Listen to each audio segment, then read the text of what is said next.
भले लोग हम लोग को हल्के में ले रहे हैं, लेकिन जब एक क्रांति आती है, चाहे जयप्रकाश नारायण हो या किन्हीं और की क्रांति हो, क्रांति इसी तर्ज पर आती है, कोई उम्मीद नहीं करता है और एकाएक आती है। और भले जो लोग हम हल्के में ले रहे हैं उन्हें कहिएगा नीतीश कुमार गंभीरतापूर्वक हमें वॉच कर रहे हैं। उसी का उदाहरण है कि कुछ दिन पहले आते हैं, झारखंड में मुख्यमंत्री महोदय से मिलते हैं और जाके बिहार में भी ओपेंट का काम करते हैं। और नहीं, अब जान रहे हैं कि हम लोग साधारण लोग हैं, साधारण जीवन जीना पसंद है, और साधारण होने के कारण ही चुनाव में सफल हो पाएंगे। नहीं तो फिर ईडी का प्रेशर पड़ेगा, सीडी का प्रेशर पड़ेगा, तो फिर आपके जो सिद्धांत विचारधाराएं चरमरा जाएंगी। और जाहिर सी बात है, परिवारवाद का अंत होना चाहिए, बिल्कुल होना चाहिए कि ये लोभ की राजनीति को त्यागना होगा। लोभ के कारण ही हमारे तमाम नेता फंसे हैं। हमारे जो वोटर्स थे उन्हें एक आइडियोलॉजी नहीं मिली थी, उन्हें ये नहीं मिला था कि ये लोकसभा में जाके करेंगे क्या।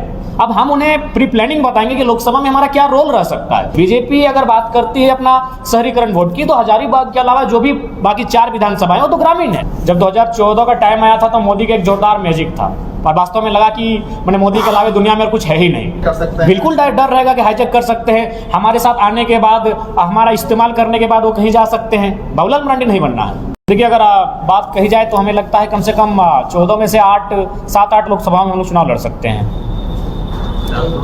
विधानसभा की बात कही जाए तो उत्तरी छोटा नागपुर के मैक्सिमम सीटों पर हम लड़ सकते हैं, कोल्हान की सीटों पर लड़ सकते हैं और रांची की कुछ सीटों पर लड़ सकते हैं। हम लोग संथाल परगना की एक आध सीटों पर, जिसमें देवघर, जामताड़ा और गोड्डा आता है। हजारीबाग में आप प्रेस कॉन्फ्रेंस कर रहे हैं, तो हजारीबाग की किस सीट, किस विधानसभा पे आपकी नजर है? जाहिर सी बात है, जब लोकसभा सामने है तो हम लोग की नज़र लोकसभा सीट पर है। हजारीबाग लोकसभा, विधानसभा 5 सीट से लड़ेंगे फिर? हाँ, जब लोकसभा में, अगर देखिए, लोकसभा में हम लोग आकलन कर लेंगे। अगर लोकसभा में हमारा प्रदर्शन बेहतर रहता है, संतोषजनक रहता है, तो जाहिर सी बात है हम लोग उसके हिसाब से अकॉर्डिंग लोकसभा हम लोग विधानसभा में जाएंगे।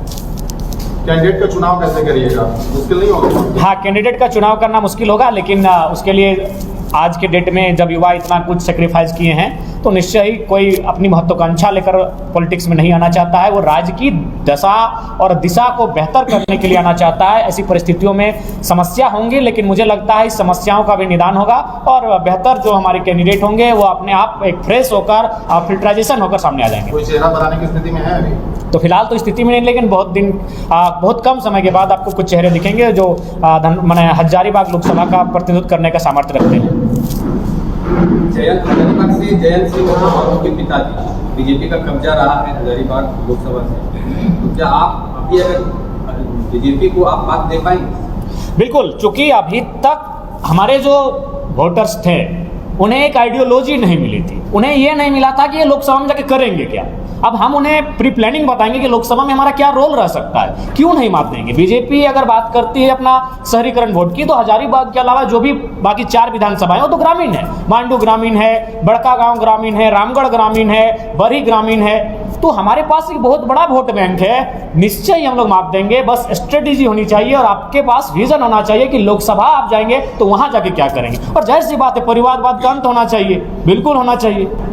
अरे, जो लोग हमें एस्टेब्लिश होते हुए नहीं देखना चाहते, उनकी कोई साजिश हो सकती है। नहीं, अब जान रहे हैं कि हम लोग साधारण लोग हैं, साधारण जीवन जीना पसंद है, और साधारण होने के कारण ही चुनाव में सफल हो पाएंगे। नहीं तो फिर ईडी का प्रेशर पड़ेगा, सीडी का प्रेशर पड़ेगा, तो फिर आपके जो सिद्धांत विचारधाराएं चरमरा जाएंगी। तो सबसे पहली बात है, नए युवाओं को समझना होगा कि ये लोभ की राजनीति को त्यागना होगा। लोभ के कारण ही हमारे तमाम नेता फंसे हैं, चाहे हेमंत बाबू रहे, सुदेश बाबू रहे, बाबूलाल जी रहे या अन्य लीडर रहे। अपना व्यक्तिगत लोभ के कारण ही आज केंद्रीय दलों के आगे नतमस्तक हो जाते हैं। तो लोभ की राजनीति से बाहर आना होगा, चाहे फॉर्च्यूनर रहे चाहे स्कॉर्पियो रहे, लोभ की राजनीति से हमें बाहर आना है। देखिए, सबका एक टाइम ऑफ पीरियड होता है। जब 2014 का टाइम आया था तो मोदी का एक जोरदार मैजिक था और वास्तव में लगा कि मैंने मोदी के अलावा दुनिया में कुछ है ही नहीं। लेकिन समय बीता, उनकी नीतियां देखी, उनके व्यवहार को देखा, उनके आचरण को देखा, उनके वादों को देखा, उनके भाषणों को लोगों ने सुना और लगा कि नहीं, अब थोड़ा सा पैटर्न बदलना चाहिए। और जनता ने भी इस बात को एनालिसिस किया है कि हम लोग बिकाऊ जनता बन के वोट देते हैं, इसीलिए हमारे नेता भी बिकाऊ हो जाते हैं और कॉर्पोरेट जगत के गोदी में जाकर बैठ जाते हैं। तो इस बात का जनता ने एनालिसिस किया है और मुझे लगता है 2024 के चुनाव में मैं पूरे देश की तो नहीं कहूँ, लेकिन झारखंड में बदलाव दिखेंगे। किसान आंदोलन जहाँ हुआ उन क्षेत्रों में बदलाव दिखेंगे कि अब जो भी पॉलिटिक्स मतदाता हैं, कहीं ना कहीं अब जो सबसे बड़ा विषय रहा है धन बल का, उस पर अंकुश लगेगा।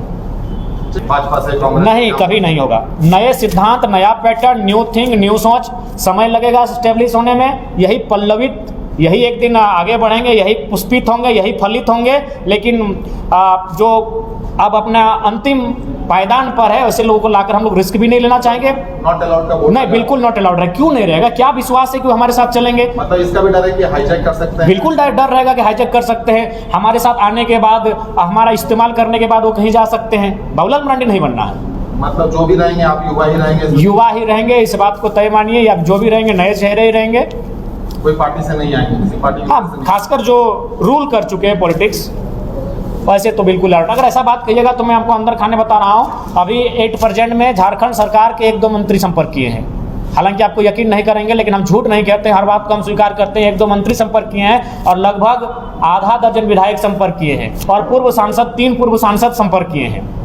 तो जाहिर सी बात है, भले लोग हम लोग को हल्के में ले रहे हैं, लेकिन जब एक क्रांति आती है, चाहे जयप्रकाश नारायण हो या किन्हीं और की क्रांति हो, क्रांति इसी तर्ज पर आती है। कोई उम्मीद नहीं करता है और एकाएक आती है। और भले जो लोग हम हल्के में ले रहे हैं, उन्हें कहिएगा नीतीश कुमार गंभीरतापूर्वक हमें वाच कर रहे हैं। उसी का उदाहरण है कि कुछ दिन पहले आते हैं, झारखंड में मुख्यमंत्री महोदय से मिलते हैं और जाके बिहार में भी ओपन का काम करते हैं। ये एकाएक नहीं है, ये प्री प्लानिंग है। क्योंकि वे भली भांति जानते हैं आज की पॉलिटिक्स में नीतीश कुमार जैसे सुलझे हुए इंसान बहुत कम दिखेंगे। उनकी जो इच्छा है, हम भी उनकी इच्छा का सम्मान करते हैं। बिल्कुल पीएम कैंडिडेट योग्य हैं वे भी।